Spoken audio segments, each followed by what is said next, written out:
warahmatullahi wabarakatuh. Perkenalkan, nama saya Noris Mayenti SPDI, mahasiswi UIN Susko Pekanbaru.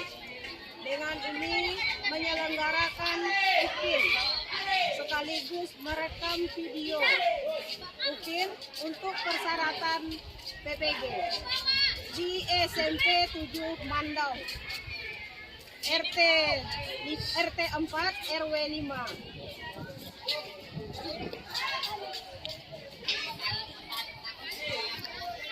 Masuk estetika ini, masuk ya ini.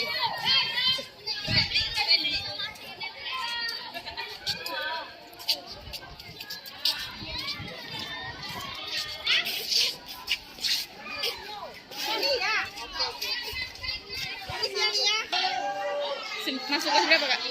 Sama dengan Iya, masuknya kelas.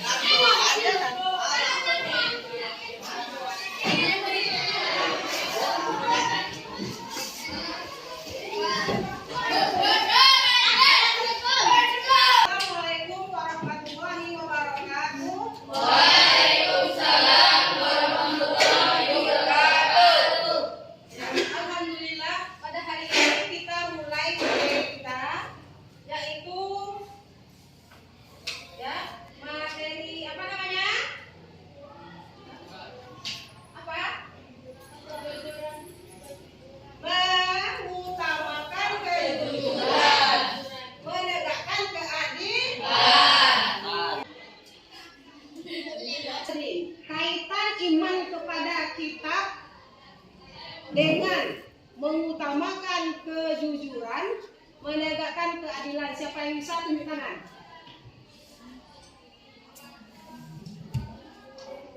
Mudah saja kan? Kalau kita sudah beriman kepada kitab-kitab Allah, apa hubungannya ke sini? Hah?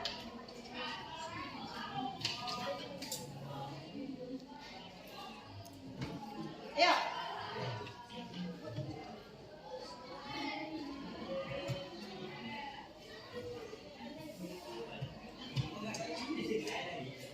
Kita masuk sini aja. Siapa yang bisa nomor 1? Kamu bisa tunjuk tangan. Siapa yang nomor 1? Siapa bisa? Ayo. Hah?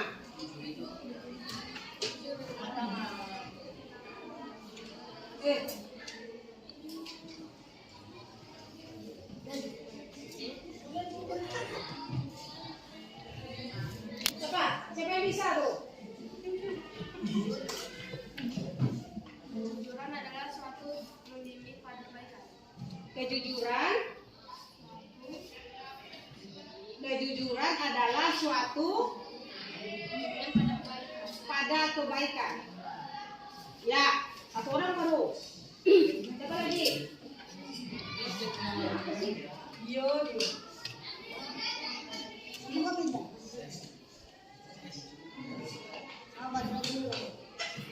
Apa yang kamu ketahui tentang kejujuran? Jawabannya tadi adalah Dengan pada kebaikan, dan kebaikan akan membimbing ke surga. iya, kebaikan akan membimbing ke surga. Ya.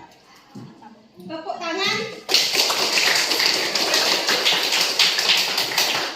Nah, sekarang yang kedua. Apa yang kamu ketahui tentang keadilan? Keadilan. Nah, ini keadilan banyak ibu lihat. Bu, keadilan itu bagi sama rata. Salah. Nah, keadilan itu yang bagaimana? Bagaimana keadilan itu? Tidak memihak. Nah, tidak memihak. Boleh. Siapa namanya? Ya.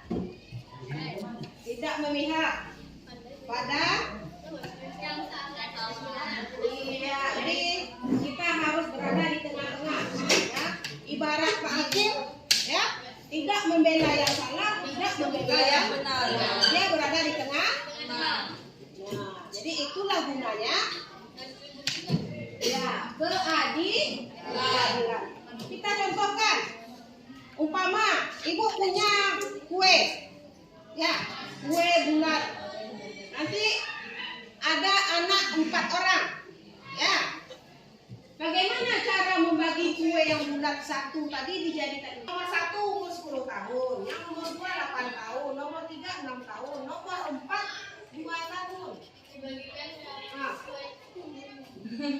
Caranya? Aku nggak habis. Nah, yang besar? Dikasih yang gede.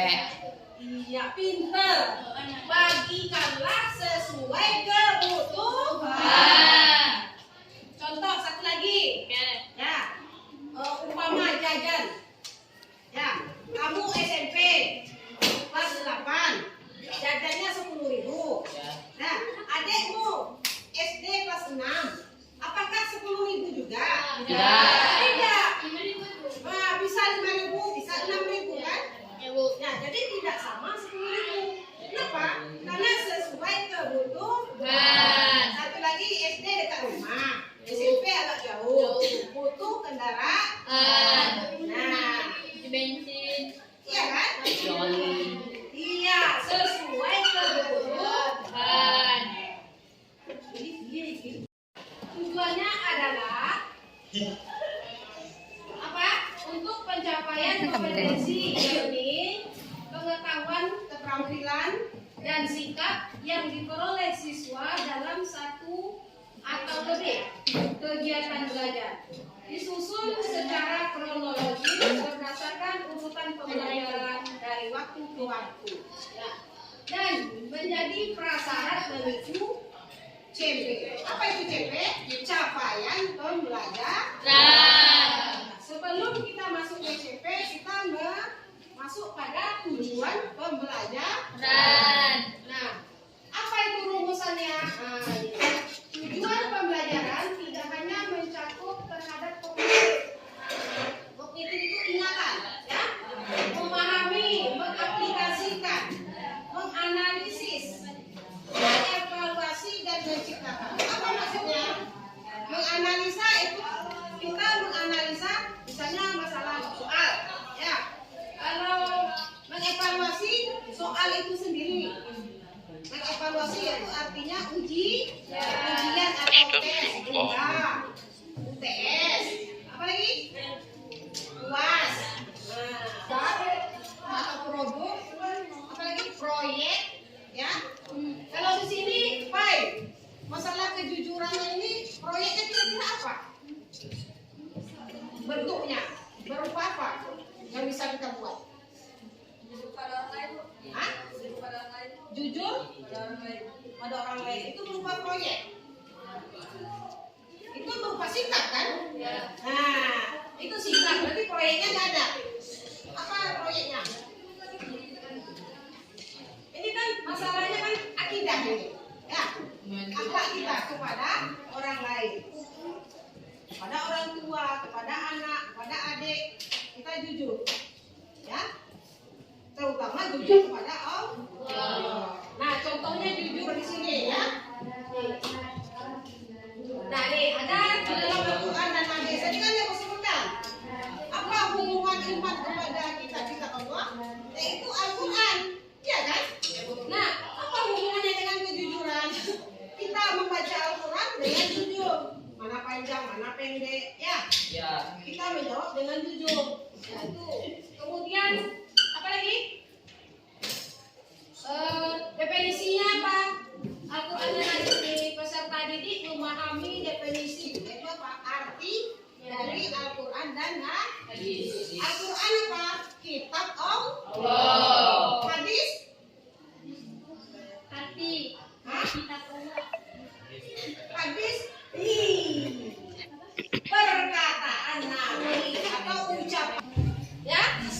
Dan lingkungan sebagai bagian yang tidak terpisahkan dalam ajaran Islam. Apa itu? Melestarikan lingkungan alam contohnya apa? Buang sampah. Hah? Buang sampah pada tempat. Iya, melestarikan alam. Ya. Kedua apa lagi? Hah? Gotong royong. Iya. Nah, apa lagi? Menanam pohon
dalam intelektual. Intelektual ini seperti apa? Intelek. EQ. Nah, ya. EQ atau ingatan. Nah, kenapa? Karena tanpa ilmu, tanpa EQ, tanpa iman, tidak, hampa, tidak ada maknanya. Jadi dia sejalan ilmu, iman dan takwa. Namanya intek dan intak. Ya. Nah, kita lanjut. Yang kelima, peserta didik juga memahami definisi toleransi dan ya. Ada Jawa, ada Batak, ada Melayu, ada Cina, ada Hindu, ada Minang. Dengan demikian kita bisa bersatu.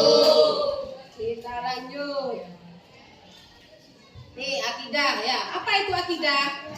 Akidah yaitu tadi apa? Akhlak itu sifat. Kalau akidah keimanan. Nah, di sini peserta didik mendalami peran aktif sholat ya, itu salah tulis ya. Sholat sebagai bentuk penjaga atas diri sendiri dari keburukan. Maksudnya apa? Inna sholat. Iya, sholatku, hidupku, mandiku hanya untuk Allah. Nah, itu maksudnya. Ya, atau sholat ini mencegah perbuatan keji dan munkar. Nah, ini ya, untuk penjagaan atas diri sendiri dari keburukan. Kalau itu sambung dengan imtak tadi, ya. Apabila melihat seseorang, lihatlah pada sholat. Ya. Ada yang ingat ceramah di depan tadi? Nah, apa maknanya? Maknanya apa? Keimanan seseorang. Lanjut. Kemudian ini, peserta didik juga memahami pentingnya verifikasi tabayun informasi sehingga dia terhindar dari kebohongan dan kepalsuan. Nah, kalau kita sudah jujur, bisa kita berbohong lagi? Tidak. Kita terhindar CK. Berita palsu ini seperti apa itu? Fitnah, ya kan? Fitnah. Ya, kita lanjut. Peserta didik juga memahami definisi toleransi dalam tradisi Islam. Ya, sama tadi ya, tradisi Islam. Ya. Kemudian peserta didik juga mengenal dimensi keindahan dan seni Islam termasuk ekspresi. Ya, apa disitu seni? Maksud seni itu apa? Ya, boleh karya. Karyanya seperti apa?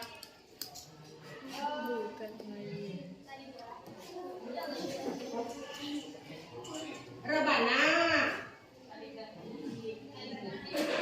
Rebana. Ya. Apa lagi? Kaligrafi. Itu seni. Kaligrafi apa namanya? Seni ukir lah ya. Seni ukir ya. Nah, atau ini hiasan yang ada di masjid. Apa itu namanya? Tulisan Arabnya itu ada Asmaul Husna, ya, ada Bismillahirrahmanirrahim, ada orang sujud, orang sholat, ayat, iya kan? Nah, itu kreasi, itu berupa seni dalam Islam. Terus apa lagi seni ya? Seni tari. Kalau dalam Islam tari apa yang kita kenal? Tari?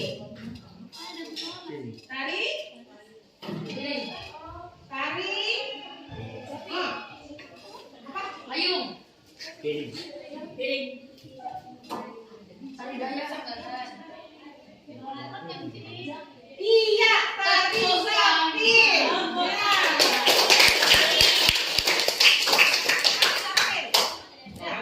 Ini yang diajarkan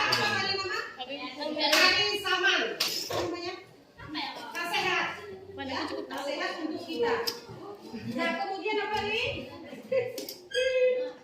Peserta didik juga memahami dan menganalisasi nilai-nilai. Nilainya adalah kita sujud sholat. Ya. Kalau sudah sujud atau ibadah, apa lagi? Berzikir. Ya. Baca Al-Quran. Kan ada hubungannya kan? Kita baca Al-Quran, buka Al-Qurannya. Sholat apa yang kita baca? Ya ayat Al-Quran. Ya kan? Sholat artinya rangkaian doa-doa. Apa doanya? Ada dalam Al-Quran. Semua ayat yang kita baca untuk sholat itu namanya doa. Jadi semua ayat dalam Al-Quran doa. Tapi jangan yang doa yang tentang kapirunya ya kan? Yang tentang apa namanya? Kemudian ya, peserta didik mampu menghayati penerapan akhlak mulia dari kisah-kisah penting dari Bani Umayyah Abbasiyah, ya. Bani Umayyah Abbasiyah, Turki Utsmani, Safawi, dan hikmah dari kisah atau sejarah yang sudah berlalu bisa kita terapkan untuk diri kita dan untuk orang lain. Apa kisahnya di sini? Di sini adalah masalah pemerintahan, ya. Bani Umayyah, Bani Abbasiyah itu ke pemerintahan, ya. Kemudian Turki Utsmani itu masalah kitab Al-Quran, ya. Kemudian Safawi, nah itu masalah di dalam ayat Al-Quran ada kan? Iqfa Safawi, nah itu apa namanya? Tajwid, ya kan? Masuk juga. Nah kemudian semuanya ada kaitan. Orang buat nama itu ada kaitannya. Ya, rumah sakit Ibnu Sina, ada orang namanya Ibnu Sina. Rumah sakit Tursina, ada nama orangnya. Pokok jengkol, ada pokoknya, tapi udah ditebang. Makanya tinggal nama pokok jengkol. Paham? Sesuatu itu ada sejarahnya. Kita lanjut. Nah ini contoh. Nah ini contoh ya. Nah, tolong fotokopikan ini duitnya. Kan gitu kan? Datanglah si Amir atau si Bayu atau si Badu. Ya Bu, saya fotokopi. Pergilah ke toko. Kemudian si Bayu mengembalikan uangnya.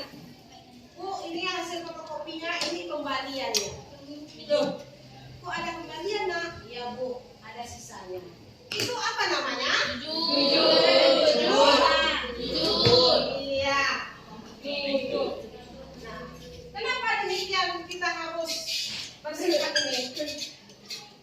Kenapa kita harus bersikap seperti ini?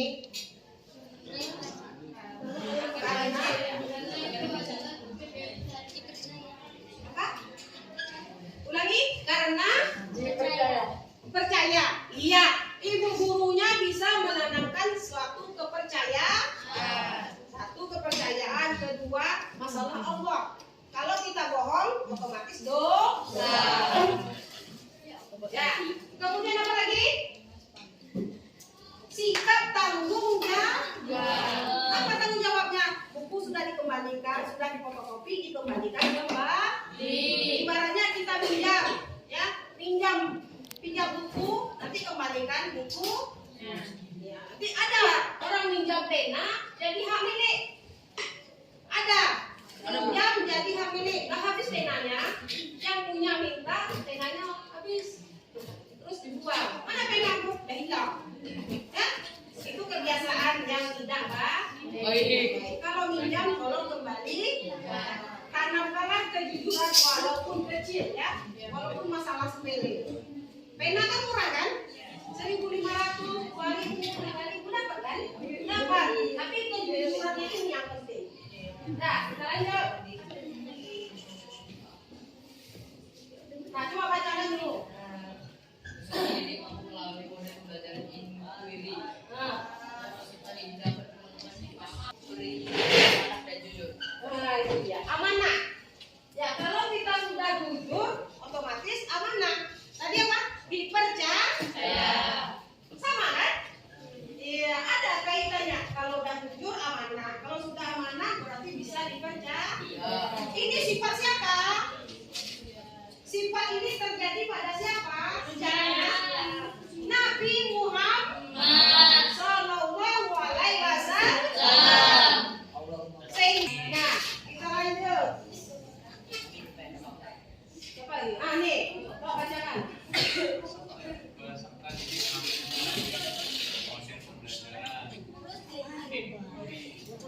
Contohnya apa? Ya bisa mempertanggungjawabkannya kepada Allah. Ya. Dipegang di Hadapan Allah. Allah. Hadapan Allah Subhanahu wa taala dengan jujur, ya, dengan berperilaku amanah dan jujur.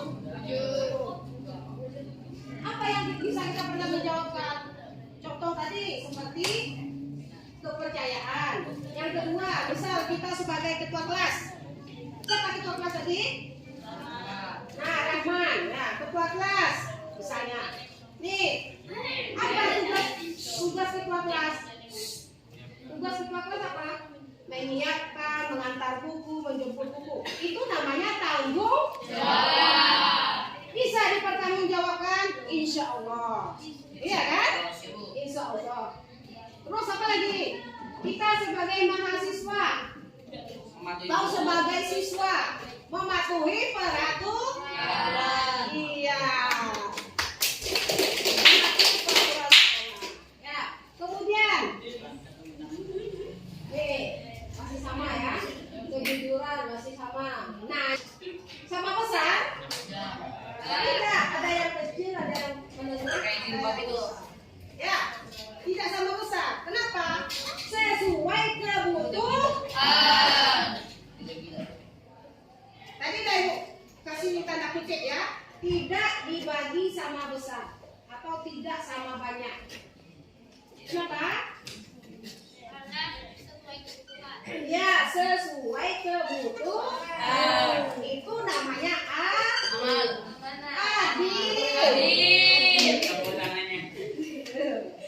Ya, tunggu ya, ada timbangan. Kalau di timbangan ini namanya beratnya sama-sama. Ya. Tapi besarnya belum tentu sama besar. Kenapa? Gula sekilo dengan beras sekilo. Kita terapkan baik di rumah, di sekolah, maupun di masyarakat. Nah, jadi apa hubungannya nih? Apakah kamu mengerti? Nih, coba baca. Apakah kamu mengerti tentang kejujuran dan menegakkan keadilan? Karena keduanya membawa kita ke dalam kebahagiaan, baik di dunia maupun di akhirat. Nah, oleh karena itu kita harus introspeksi diri. Itu pesan ibu untuk yang lain, ya. Bisa kira-kira? Insya Allah. Nah, ibu minta satu orang tolong simpulkan maju ke depan. Satu orang. Maju ke depan. Kita simpulkan dari yang pertama sampai akhir. Ya, silakan. Satu orang. Ayo.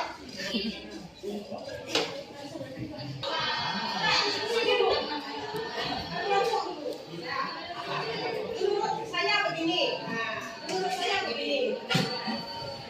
Nanti simpulkan satu orang maju ke depan. Ayo. Ibu kasih waktu 15 menit. Saya di belakang nih. Pertama, hikmah atau pengertian nih. Langsung tadi.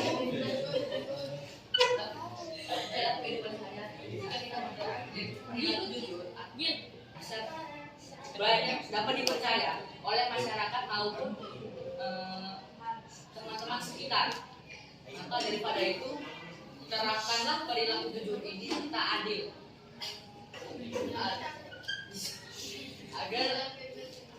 agar hati bisa agar dapat ketenangan dalam hati. Lagi. Nah, hikmahnya.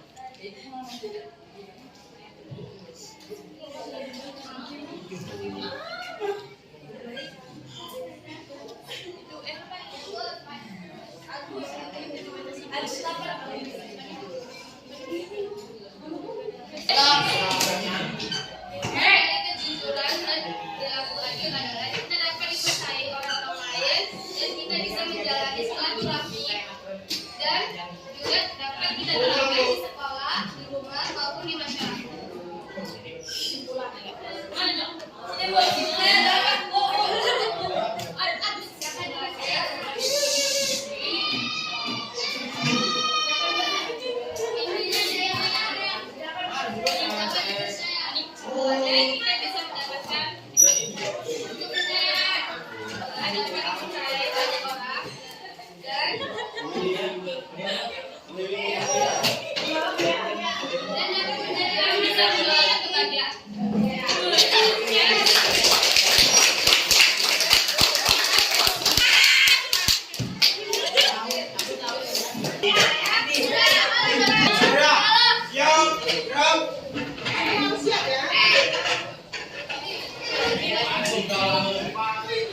Siap.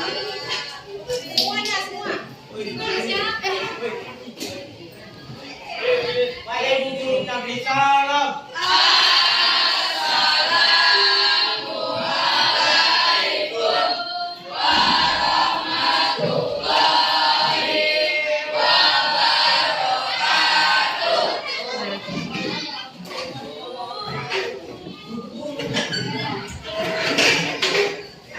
Lumpulan mari kita berdoa. Doa mulai.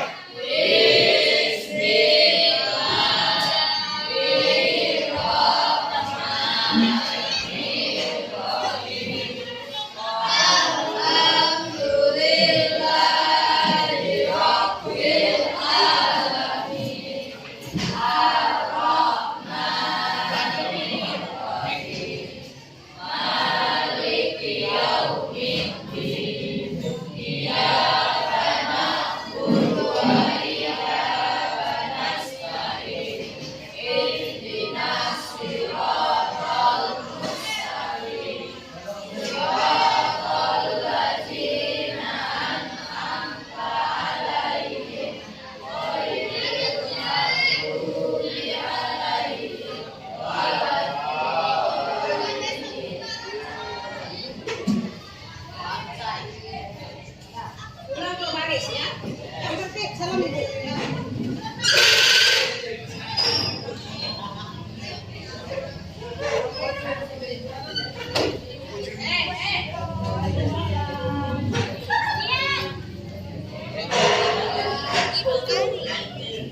Cheese.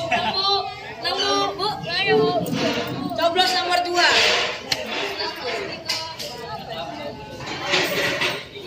Semprot.